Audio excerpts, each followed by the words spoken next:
नमस्कार मित्रांनो, एक्झाम जागर या एज्युकेशन यूट्यूब प्लॅटफॉर्मवर तुम्हा सर्वांचं पुन्हा एकदा स्वागत आहे. मित्रांनो, या आधीच्या सत्रामध्ये तुमच्यासाठीचा प्रश्न होता, आंतरराष्ट्रीय पर्यटन मार्चच्या 11व्या आवृत्तीचं आयोजन कोणत्या राज्यात करण्यात येत आहे? या प्रश्नाचं योग्य उत्तर आहे पर्याय क्रमांक 4, म्हणजेच याचं आयोजन मेघालय या राज्यामध्ये करण्यात येत असून याचं उद्घाटन जी किशन रेड्डी यांच्या हस्ते करण्यात आलेला आहे. बरं, हा 11वा आंतरराष्ट्रीय पर्यटन मार्च कधी पार पडलेला आहे? तर 21 ते 23 नोव्हेंबर दरम्यान याचं मेघालयची राजधानी शिलाँग येथे आयोजन करण्यात आलं होतं. आजच्या सत्राचा पहिला प्रश्न पहा. राष्ट्रपती द्रौपदी मुर्मू यांनी कोणत्या राज्यात new education for new India हे राष्ट्रीय शैक्षणिक अभियान सुरू केले आहे? तर आता जे new education for new India अभियान आहे, याची सुरुवात ओडिशा राज्यामधून करण्यात आलेली आहे. आणि कोणत्या तारखेला हे अभियान सुरू केलं असं जर विचारलं तर 22 नोव्हेंबर रोजी हे अभियान सुरू करण्यात आलेलं आहे. बरं, या अभियानाचा उद्देश काय आहे? तर चांगला समाज घडवण्यासाठी विद्यार्थ्यांमध्ये नैतिक मूल्यांची जागृती करण्यासाठी ही मोहीम सुरू करण्यात आलेली आहे. महत्वाचा प्रश्न आहे, लक्षात ठेवा, new education for new India या मोहिमेची सुरुवात 22 नोव्हेंबर रोजी ओडिशा या राज्यामधून करण्यात आली आहे. प्रश्न क्रमांक दुसरा पहा. United Nations panel of external ऑडिटर्सचे उपाध्यक्ष म्हणून कोणाची निवड करण्यात आली आहे? तर आता या पॅनलचे उपाध्यक्ष म्हणून भारताचे कॅग गिरीशचंद्र मुर्मू यांची निवड करण्यात आलेली आहे. गिरीशचंद्र मुर्मू या पॅनलचे कधीपासून उपाध्यक्ष असतील? तर 2024 पासून गिरीशचंद्र मुर्मू या पॅनलचे उपाध्यक्ष असतील. मित्रांनो, हे जे पॅनल आहे याची स्थापना 1959 मध्ये करण्यात आली असून याचं मुख्य कार्य काय आहे?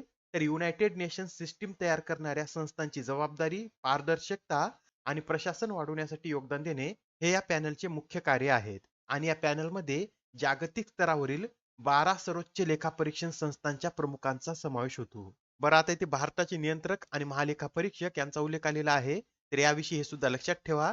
भारताच्या घटनेच्या भाग 5 मधील प्रकरण 5 हे कॅगशी संबंधित आहे. आणि कॅगशी कोणकोणते कलम संबंधित आहेत? तर 148 ते 151 हे कलम कॅगशी संबंधित आहेत. बरे, याआधी सुद्धा काही महत्वाच्या नियुक्त्या झालेल्या आहेत, त्या सुद्धा एकदा रिवाइज करून घेऊया. एक्झाम मध्ये हमखास यावर आपल्याला प्रश्न पाहण्यास मिळेल. तर लक्षात ठेवा, एसबीआयच्या व्यवस्थापकीय संचालकपदी विनय टोन्से यांची नियुक्ती करण्यात आलेली आहे. आयआरसीटीसीचे संचालक म्हणून राहुल हिमालयन, कोकण रेल्वेचे पुढील मुख्य व्यवस्थापकीय संचालक म्हणून संतोष कुमार झा, भारताचे surveyor general Hitesh Kumar S Makwana, आयआरसीटीसीचे अध्यक्षपदी संजय कुमार जैन, भेलचे नवीन सीएमडी कोप्पू सदाशिव मूर्ती, भारतीय निवडणूक आयोगाचे राष्ट्रीय icon Rajkumar Rao, Press Trust of India बोर्डाच्या अध्यक्षपदी K N Shantakumar, digital infrastructure providers असोसिएशनच्या अध्यक्षपदी धनंजय जोशी, तर एफटीआयआय पुणेचे अध्यक्ष म्हणून आर माधवन यांची नियुक्ती करण्यात आलेली आहे. प्रश्न क्रमांक तिसरा पहा. अलीकडेच ब्रह्मोस या क्षेपणास्त्राची रिकामी जागा या स्वदेशी युद्धनौकेवरून यशस्वी चाचणी घेण्यात आली. तर आता हे जे ब्रह्मोस क्षेपणास्त्र आहे याची नुकतीच INS इम्फाळ या स्वदेशी युद्धनौकेवरून यशस्वी चाचणी घेण्यात आली आहे. मित्रांनो, आपण ऑक्टोबर महिन्यामध्येच पाहिलेलं आहे की हे जे INS इम्फाळ जहाज आहे हे 20 ऑक्टोबर रोजी नौदलाकडे सुपूर्द करण्यात आलं होतं आणि याची निर्मिती माझगाव डॉक शिपयार्ड लिमिटेडने केलेली आहे. तसेच हे जे जहाज आहे हे प्रोजेक्ट 15B अंतर्गत 4 जहाजांपैकी तिसरं जहाज आहे आणि याला इम्फाळ या शहरावरून इम्फाळ असं नाव देण्यात आलेलं आहे. या जहाजाची लांबी एकूण 164 मीटर आहे आणि याच्या निर्मितीसाठी स्वदेशी पोलाद DMR 249A चा वापर करण्यात आला असून हे जहाज ब्रह्मोस क्षेपणास्त्र आणि बराकेट या क्षेपणास्त्रांनी सुसज्ज आहे. आणि या जहाजाविषयीचा अत्यंत महत्वाचा पॉइंट म्हणजे नौदलाच्या ताफ्यातील महिला कर्मचाऱ्यांची राहण्याची सुविधा असलेलं हे पहिलं जहाज आहे. बरं, या प्रोजेक्ट 15B अंतर्गत जे जहाज निर्माण करण्यात आले आहेत त्यांची नावे नोट करून घ्या. INS Visakhapatnam, INS Murgaon, INS Imphal आणि INS सुरत ही 4 जहाज असून या चारही जहाजांना भारतामधील शहरावरून त्यांची नावे देण्यात आली आहेत. नेक्स्ट क्वेश्चन पहा. भारत आणि कोणत्या देशादरम्यान सूर्यकिरण हा युद्धाभ्यास आयोजित केला जातो? कोणता युद्धाभ्यास आहे?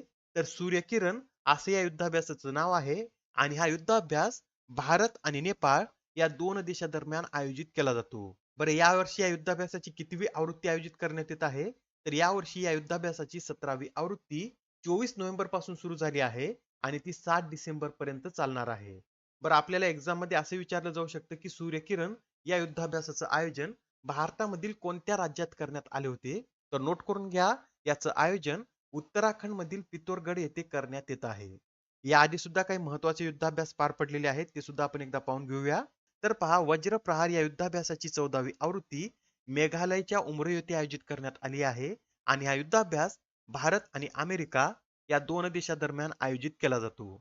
मित्रशक्ती हा युद्धाभ्यास भारत आणि श्रीलंका या दोन देशांदरम्यान आयोजित केला जातो. बोंगो सागर भारत बांगलादेश, हरिमाऊ शक्ती भारत मलेशिया, संप्रीती युद्धाभ्यास भारत बांगलादेश, युद्धाभ्यास भारत अमेरिका, वरुण युद्धाभ्यास भारत फ्रान्स, जाहिद तलवार भारत आणि संयुक्त अरब अमिरात, नोमॅडिक एलिफंट भारत मंगोलिया, एकता युद्धाभ्यास भारत मालदीव, अल मोहेद अल हिंदी भारत आणि सौदी अरेबिया, समुद्रशक्ती भारत इंडोनेशिया आणि स्लिनेक्स हा युद्धाभ्यास भारत आणि श्रीलंका या दोन देशांदरम्यान आयोजित केला जातो. प्रश्न क्रमांक 5 पहा. आता नुकतेच पिवल साला यांचे वयाच्या 85व्या वर्षी निधन झाले, तर त्या कोणत्या भाषेतील प्रसिद्ध लेखिका होत्या? तर आता ह्या ज्या पिवल साला होत्या, त्या मल्याळम या भाषेतील अत्यंत प्रसिद्ध लेखिका होत्या. त्यांनी आपल्या हयातीत 20 कादंबऱ्या आणि 300हून अधिक लघुकथा लिहिलेल्या आहेत. त्यांच्या कादंबऱ्यामध्ये नेल्लू, आग्नेयम, कुमन कोल्ली, आर्किलम आणि विलापम यांचा समावेश होतो. यांना केरळ साहित्य अकादमीचा सर्वोच्च साहित्य पुरस्कार म्हणजेच यजुथाचन पुरस्कार सुद्धा मिळालेला आहे आणि हा पुरस्कार मिळवणाऱ्या त्यावेळेस त्या चौथ्याच महिला ठरल्या होत्या. याबरोबरच त्यांनी 2010 मध्ये केरळ साहित्य अकादमीच्या अध्यक्षा म्हणून देखील कार्य केलेलं आहे. आता हा प्रश्न पहा, यात काय विचारला आहे, तर आसियान भारत श्री अन्न महोत्सवाचे आयोजन कोणत्या शहरात करण्यात येत आहे? तर आता या आसियान भारत श्री अन्न महोत्सवाचे आयोजन इंडोनेशियाची राजधानी जकार्ता या शहरामध्ये करण्यात येत आहे आणि हा महोत्सव 22 नोव्हेंबर पासून सुरू झालेला असून 26 नोव्हेंबर पर्यंत हा महोत्सव चालणार आहे. याचं आयोजन आसियान मधील भारतीय मिशन व कृषी आणि शेतकरी कल्याण मंत्रालयाद्वारे करण्यात येत आहे आणि या महोत्सवाचे उद्घाटन आसियान मधील भारताचे राजदूत जयंत खोब्रागडे यांनी केला आहे. इथे आता आसियानचा उल्लेख आला आहे, तर आसियानचं मुख्यालय कुठे आहे? तर इंडोनेशियाची राजधानी जकार्ता येथेच आसियानचं मुख्यालय आहे आणि आसियानची स्थापना 8 ऑगस्ट 1967 रोजी इंडोनेशिया, मलेशिया, फिलिपिन्स, सिंगापूर आणि थायलंड या 5 देशांनी मिळून केली होती व त्यानंतर यामध्ये 1994 मध्ये ब्रुनेई, 1995 मध्ये व्हिएतनाम, 1997 मध्ये म्यानमार आणि लाओस, तर 1999 मध्ये कंबोडिया हा देश सामील झालेला आहे. म्हणजे सध्या आता आसियानमध्ये एकूण किती सदस्य देश आहेत? तर 10 सदस्य देश आहेत. प्रश्न क्रमांक 7. पहिल्या खेलो इंडिया पॅरा गेम्सचे आयोजन कोणत्या शहरात करण्यात येणार आहे? तर आता पहिल्यांदाच खेलो इंडिया पॅरा गेम्सचं आयोजन करण्यात येत असून याचं आयोजन दिल्लीमध्ये करण्यात येणार आहे. या गेम्स कधी खेळवण्यात येतील? तर 10 ते 17 डिसेंबर दरम्यान या गेम्स दिल्लीमध्ये खेळवण्यात येत असून यामध्ये देशभरातील 1350 खेळाडू सहभागी होणार असून यात एकूण 7 क्रीडा प्रकार खेळवले जाणार आहेत. प्रश्न क्रमांक 8 पहा. जम्मू काश्मीरमधील कोणत्या जिल्ह्यातील केशरला जीआय टॅग देण्यात आला आहे? तर नुकताच आता जम्मू काश्मीरमधील किश्तवाड जिल्ह्यातील केशरला जीआय टॅग देण्यात आलेला आहे. अलीकडेच आता जम्मू काश्मीरमधील बऱ्याच उत्पादनांना जीआय टॅग देण्यात आला आहे. त्यांची नावे सुद्धा लक्षात ठेवा. यात भदरवाह राजमाश म्हणजेच राजमा, रामबन सुलाई मध, बसोहली पश्मिना लोकर, उधमपूर कलाडी, मुश्कबुज्जी चावल आणि रामबन डाळिंब यांचा समावेश होतो. आता हा प्रश्न पहा. लास वेगास ग्रँड प्रिक्स स्पर्धेचं विजेतेपद कोणी पटकावलं आहे? तर आता नुकतीच लास वेगास ग्रँड प्रिक्स स्पर्धा पार पडली असून या स्पर्धेचं विजेतेपद मॅक्स वर्स्टापेन यांनी पटकावलेलं आहे. मित्रांनो, या ग्रँड प्रिक्स स्पर्धेमध्ये हे लक्षात ठेवा, सौदी अरेबिया ग्रँड प्रिक्स आणि अझरबैजान ग्रँड प्रिक्स स्पर्धेचं विजेतेपद हे सर्जिओ पॅरिस यांनी पटकावलं आहे, तर सिंगापूर ग्रँड प्रिक्सचं विजेतेपद हे कार्लोस जेन्स यांनी पटकावलेलं आहे. आजच्या सत्रामधील शेवटचा प्रश्न पहा. अलीकडे चर्चेत असलेले मार्लन सॅम्युएल्स हे कोणत्या देशाचे क्रिकेटपटू आहेत? या प्रश्नाचं योग्य उत्तर आहे पर्याय क्रमांक 3 म्हणजेच मार्लन सॅम्युएल्स हे वेस्ट इंडिज या देशाचे क्रिकेटपटू आहेत. बरं, सध्या ते चर्चेमध्ये का आले आहेत? तर नुकतेच आता ते अमिराती क्रिकेट बोर्ड लाचलुचपत प्रतिबंधक संहितेचा भंग केल्याप्रकरणी दोषी आढळलेले आहेत व आता त्यांच्यावर सर्व क्रिकेटमध्ये 6 वर्षाची बंदी घालण्यात आली आहे. लक्षात ठेवा, किती वर्षाची बंदी? तर आता त्यांच्यावर 6 वर्षाची बंदी घालण्यात आली आहे. आजच्या सत्रामधील तुमच्यासाठीचा प्रश्न पहा. 2023 चा जेसीबी साहित्य पुरस्कार कोणत्या पुस्तकाला जाहीर झाला आहे? आता या प्रश्नाचं उत्तर कमेंट मध्ये देण्याचा प्रयत्न करा. उत्तर चुकलं तरी काय हरकत नाही, कारण ज्यावेळेस तुम्हाला या प्रश्नाचं योग्य उत्तर माहित होतं त्यावेळेस हा प्रश्न तुमच्या दीर्घकाळापर्यंत लक्षात राहतो. तर आता पुढच्या सत्रामध्ये पुन्हा भेटूया. धन्यवाद.